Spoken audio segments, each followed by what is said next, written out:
Assalamualaikum Ustaz, waalaikumsalam warahmatullahi wabarakatuh. Bagaimana dengan wali songo yang menyebarkan agama Islam dengan mencampurkan syariat dengan adat dan istiadat? Pak, wali songo itu nggak ada bukti yang otentik.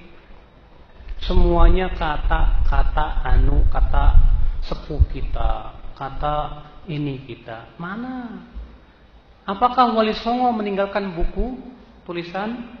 Kalau Imam Bukhari ada Sahih Bukhari, Al-Adabul Mufrad. Imam Syafi'i ada Al-Um.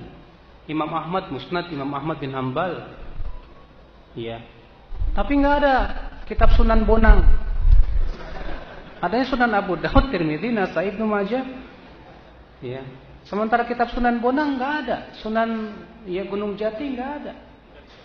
Makanya apa? Ya. Karena tidak ada bukti yang otentik tentang wali songo, kita tidak bisa memastikan. Katanya para wali itu mencampurkan adat dengan syariat. Mana buktinya?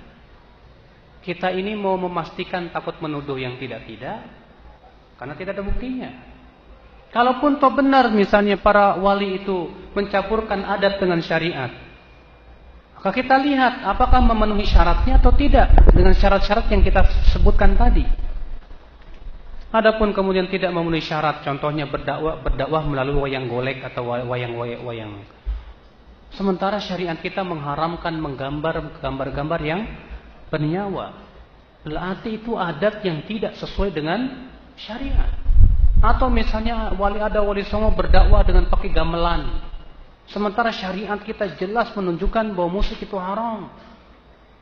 Ini berarti adat yang bertabrakan dengan syariat. Maka adat yang seperti apa dulu? Oh, mungkin wali songo dulu ya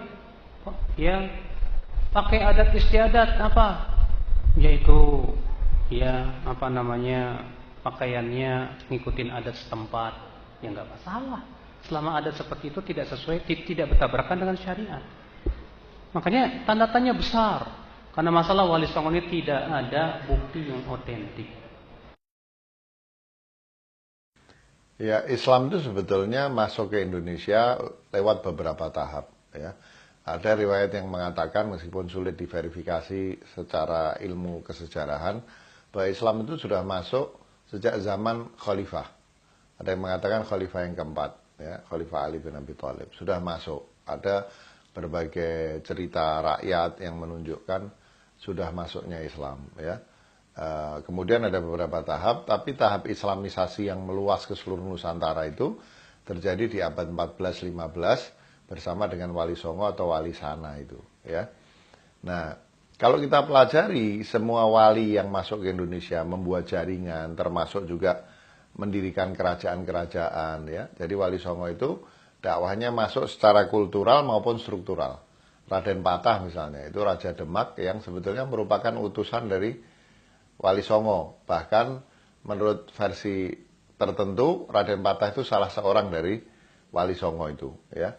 Nah, ada dakwah struktural, ada dakwah kultural. Tapi yang struktural pun masuknya, kalaupun yang struktural itu juga menjadi unsur penting dalam dakwah Wali Songo, yang struktural itu pun dilakukan bukan dengan cara perebutan kekuasaan, tapi lebih merupakan upaya menarik perhatian rakyat untuk menjadikan mereka sebagai pemimpin.